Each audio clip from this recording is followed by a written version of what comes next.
Ladies and gentlemen, we are live from the Blizzard Arena, and this was a record fast stage semifinals here in stage 3 as we went through 2 epic matches in quick succession. Welcome back to the desk. I'm your host, Chris Puckett. I'm joined by the crew. We got the smartest people in the business, Zoe and Josh. We've also brought in Bren, who had the best predictions out of anyone on this desk coming into today. Yeah, but unfortunately not until today, because I predicted both of these matches wrong today.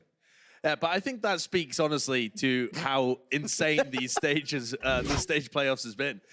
Any of the matches could have gone any way. I really believe that. I think that coming in, it was very difficult to see who would end up in our finals. And the fact that we have the Shanghai Dragons there along with the San Francisco Shock, it's going to be nutty. And coming into the day, you heard some highlights from our players on both the Shanghai side as well as the Vancouver Titans. A little trash talk before their match. And looking at records, the Titans, they had a reason to be pretty confident coming in. The Dragons, they pulled off the big upset over NYXL, but were very much considered the underdogs as the action kicked off on Ilios. Yeah, I think the Shanghai Dragons have...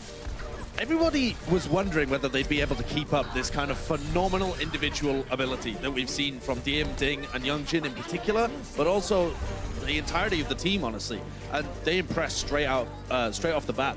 They were coming out all guns blazing immediately, coordination on point. They rocked the Titans. They did, and they forced the pace of on pretty much every single map. It was great to see them forcing the Vancouver Titans to play a little bit different. They had to like switch onto the Moira, for example, to really try countering Ding on that Pharah, and yet they still didn't get it done. They had to make a lot of switches within their lineup, and Dragons pretty much were able to stay within their comfort zone and just play to their strength. They play very DPS heavy. On Numbani, though, I thought they figured it out. I thought this is where the Titans are going to turn the tide. The Slambulance, as we were calling it, with the Hog on Stitch, definitely were paying dividends for them, but then it seemed the Dragons turned it back in their favor. Yeah, well, the good news is the Numbani win streak is still preserved for the Vancouver Titans. They're still going on 2017. But the Volskaya one has been crushed because they were previously unbeaten on that as well. Yeah, 6-0, and it's not the case anymore, but this was a phenomenal showing, I think, as well from Luffy, as you're seeing here. Had multiple great performances coming from them,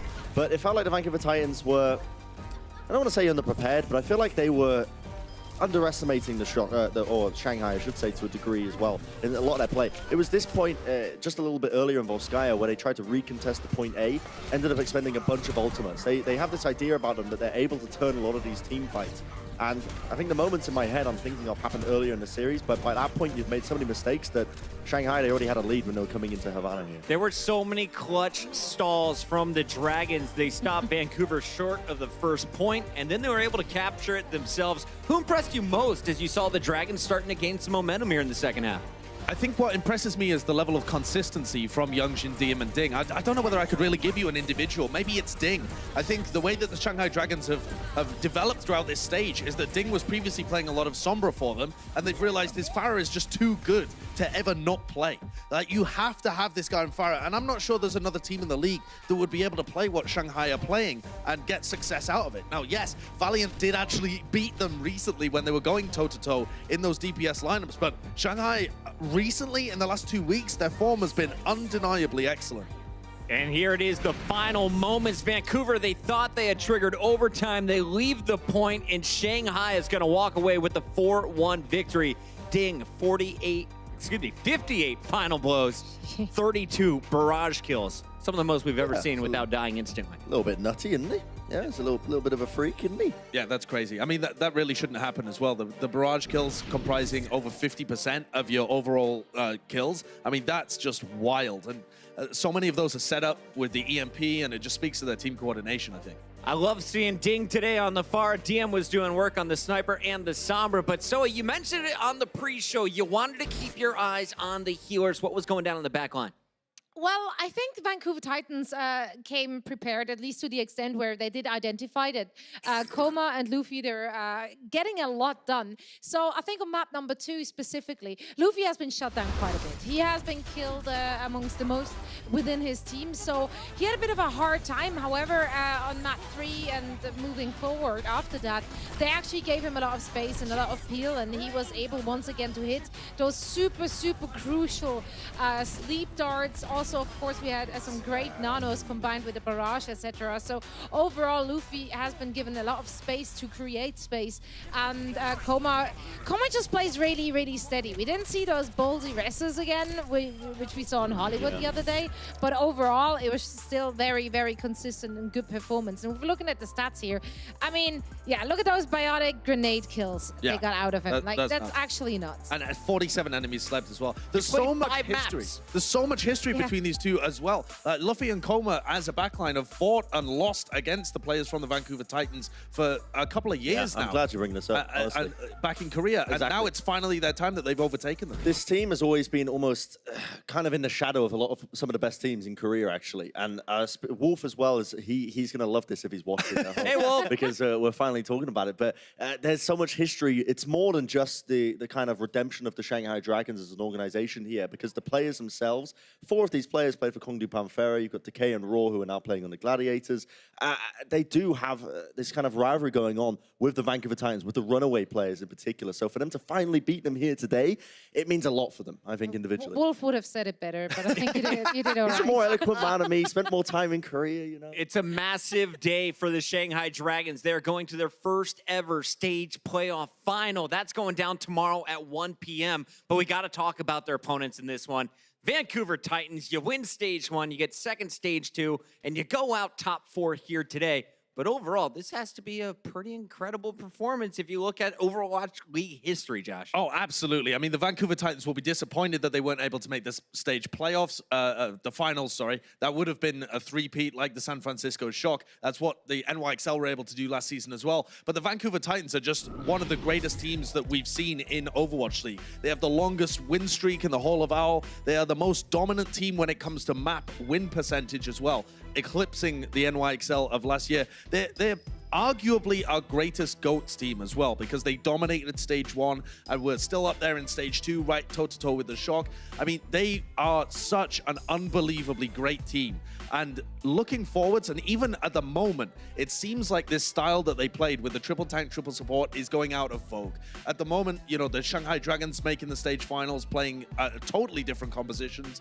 Valiant making the semis as well. It seems like the Vancouver Titans style is going out of fashion fast. So it will be really interesting to see this potential greatest of all time team in Overwatch going forwards into the playoffs towards the end of the season and seeing how they adapt and whether or not they can really fulfill that potential and keep that arc going. Vancouver fans, we kicked off the season in February. Your team only has 3 losses since that opening day. That is going to do it for the first half. When we come back, though, we'll be talking about the California Cup playoff edition. It went down today between San Francisco and the Valiant. We'll talk you through how San Fran got the big win after this. Coca-Cola is the official refreshment of the Overwatch League.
Our second match of the Stage 3 semifinals was between the LA Valiant, the hometown team, going up against our returning Stage 2 champions, the San Francisco Shock.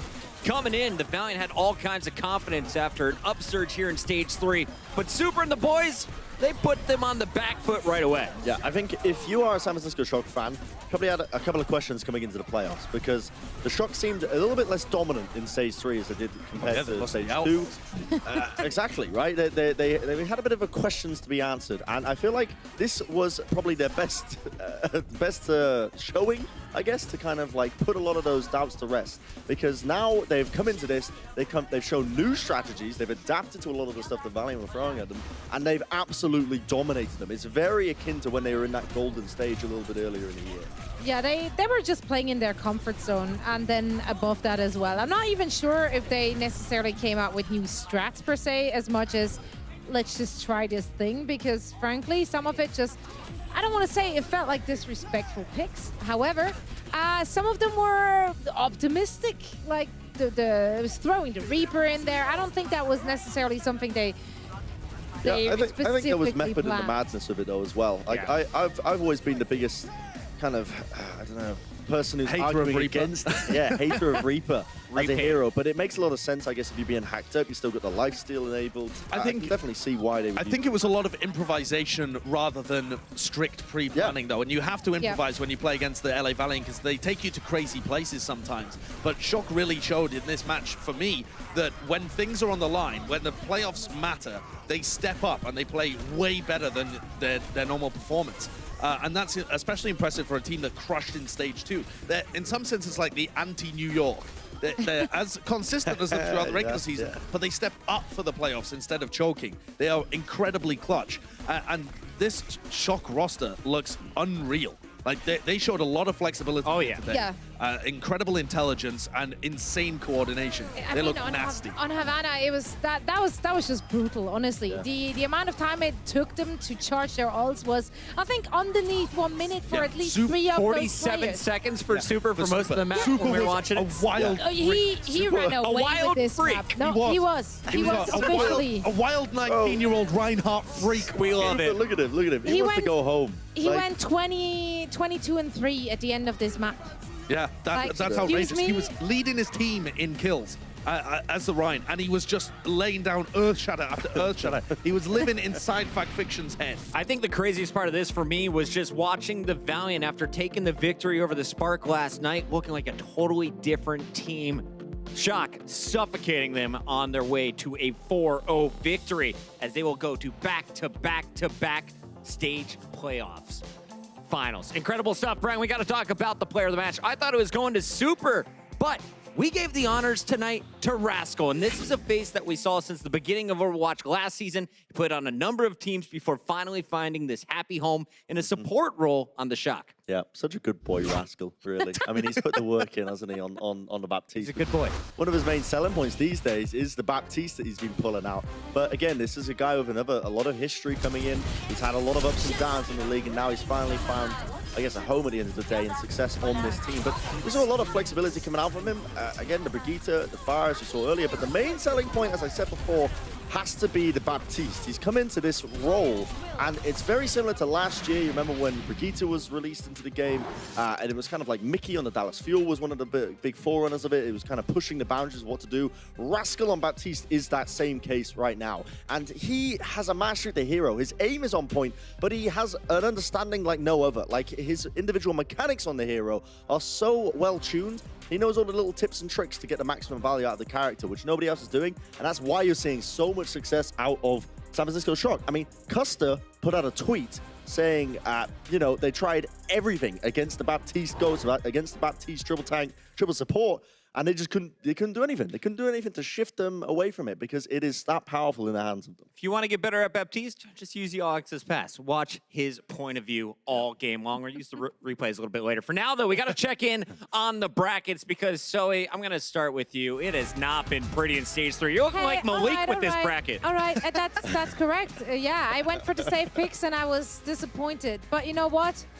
I'm not the only one. Everyone's bracket has been busted, and I couldn't be happier. Bren, you started strong today. Not your best day, buddy. What happened? No, I mean, honestly, Shanghai Dragons wasn't expecting them to keep up the momentum going forwards. And for the Shock, I was expecting, I guess, not as much of a dominant showing from them. In my mind, I felt like they were going to be inconsistent. I thought Valiant were going to pick up more of a showing, but I guess it's just opposite day, you know? Yeah, anything could happen in the playoffs, and everything that went weird did go weird, I feel. The Shanghai Dragons have just been on an absolute tear the entire time. And for the Shock, they've really stepped up when it comes to these big matches. And the Titans were also really untested coming in here. They played against the Outlaws, you know, and they played against the Gladiators before that with Stitch in the lineup. We still didn't have a good feel for how good they were. I think most people were assuming they were a pretty excellent team back to their old form, but Shanghai gave them a bit of a blasting. Biggest surprise of the day for me, for sure. When we come back, we'll be showing you the biggest moments of the day, though. It's over the top right here on the Watchpoint Post Show. The Overwatch League is brought to you by T-Mobile, now connecting 99% of Overwatch League fans. Catch your league on America's network, T-Mobile.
The biggest event of the year is going down in Philadelphia, September 29th. Get your tickets, overwatchleague.com, so you can see people like this guy. It's Super at number 5. There are over-the-top moments. He slaps the Valiant multiple times on Oasis. So many shatters throughout this series from this man. Yeah, could have just taken, honestly, any of his Earth shatters. He would dominate it throughout this He's match. filthy. Out of the grab, back into the grab. Still gets a 3, 4K, we'll call it. All right, let's move on. Number 4, it's Coma.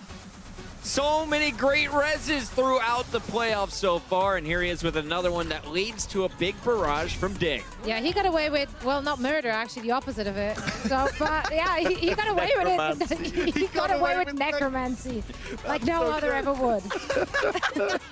What a phrase. I didn't think I was going to hear that today. Got away with necromancy. He's a good lad, Coma. I know he did his homework. I think Shock have to shut down the backline in Shanghai. Wow, thanks. Cheers, buddy. No appreciate it. Speaking of backlines, here's Moth going frontline and sending the Orisa up and over the barrier. Okay, I gotta send whoever's writing these lower thirds to meme school, because you gotta remove the T, add a C, remove the K, add a C. Thank you, Brett. Well, Yeah. there we go. He learns from the internet, not school. All right. Meme school. Here it is one more time. AKA Moth with an Gloucester. excellent post-match interview as he walked away with the California Cup tonight at number 2.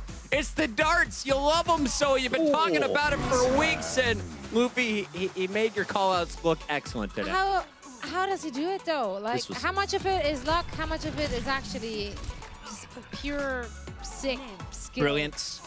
I Those don't are know. in slow-mo, too. At number 1 today, From the 8th seed to the Stage 3 final, Shanghai Dragons, after going 0-40 in the inaugural season, they retooled, and now this team is competing for the title, best in Overwatch League. Yeah, that one day Brent didn't pick them.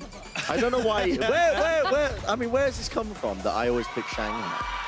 From you, mainly? Yeah. I mean, I don't really predict them that much. Well, maybe Bumper you should looks in like the future. Bumper looks like that dog in the house is on fire. Bruh. Like, this is fine. Maybe it will play again. No, it won't. Love But to see it. Shanghai, the underdogs throughout this entire bracket, will be competing tomorrow, and that's what we'll be talking about when we come back. It's the finals of Stage 3. It goes down 1 p.m. on ESPN2. We'll tell you what the best parts will be after this. Coca-Cola is the official refreshment of the Overwatch League.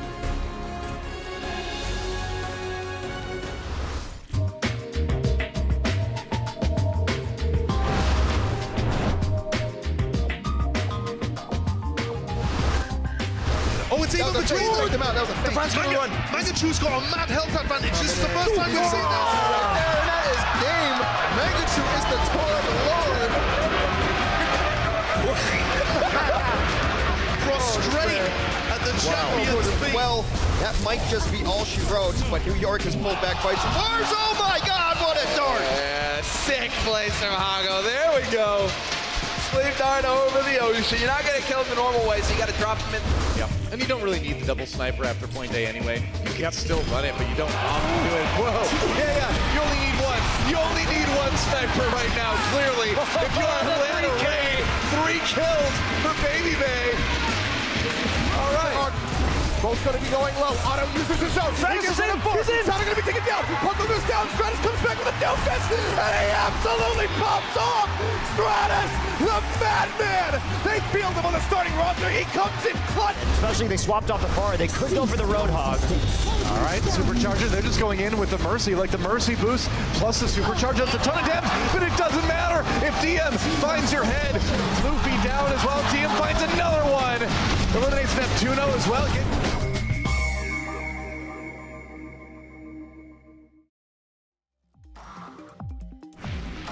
With the end of Stage 3 upon us tomorrow, Zoe, what are you watching for? Here's a look at the bracket. We got the Shock and the Dragons, the only 2 teams left, kicking things off at 1 p.m. Pacific. I guess the right answer here is I'm watching for the finals. I don't know. What do you want to hear, Puckett? Now, I want to see which team has to adapt here. They're both fast-paced. They both have been allowed to play their style, but can any of those teams actually force the other one out of their comfort zone? It's going to be very interesting to see. Looking forward to that. What about you, Brenji? I think I'm looking forward to the rematch between these 2 teams. They've been scrim partners for the longest time. They know each other inside and out, it feels like at this point. And I know for a fact the Dragons really annoyed the San Francisco Shock because they love to play Sombra. And if there's a team that loves to complain about Sombra, it's the San Francisco Shock. So I imagine we're going to get some juicy little clip sound bites coming out from them as the grand finals go on, but it should be a great one. There's a lot of history between them. Again, remember the Shanghai Dragons knocked out in the last playoffs as well by the San Francisco Shock. Yeah, at that point as well, that was Ding on Sombra. Now Ding is on Pharah, and that's who I want to watch as well. I want to see how they deal with it. Choyobin might be the best diva in the league at being able to deal with Pharah Mercy combos, and so I want to see who gets the better end of that. Is it Ding getting revenge for Stage 2 when they get knocked out, and now he's on a much better hero for him personally, or does Choyobin just shut him down completely? Personally, I want to see, does San Francisco have any fans in the venue, or is everybody going to be cheering on the Shanghai Dragons? I know everyone will be wearing red, at least backstage, because these guys love them. All right, when we come back, no, we're not done yet. We got a Twitch leaderboards. Let's take a look at it right now. Kicking things off with our top 10 teams. Here are your Bits leaders. Shanghai, are you on my board? Not yet. Get them up there, guys. Get them up there. What about the San Francisco Shock? Come on, they won Stage 2.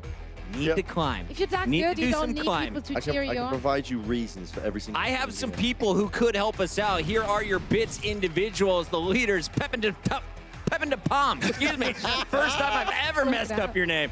Still in the #1 spot. We got Cobra 93 staying at number 9, and for just 12,570 bits, you could steal the 10th spot from 55 Marshmallows. Speaking of Twitch, we got a very special bonus for everyone with the All Access Pass on twitch.tv. You get an exclusive Q&A with the one and only Brenji coming up right here. Bren, any questions you hope the fans will submit before you go live? Not really. No, surprised me, I guess. You know, again, I'm sleep deprived. There's a late, early turnaround tomorrow, so you know, I hope the questions are good. I'm gonna do my best to answer them. Seriously, of course. 1 p.m. Complete Cool. serious. Very early start tomorrow, 1 p.m. tomorrow. Esports Once morning, again, Bucket. guys, thank you so Esports much morning. for watching. The matches kick off at 1. We'll be live at 12:30 Pacific. We'll see you then.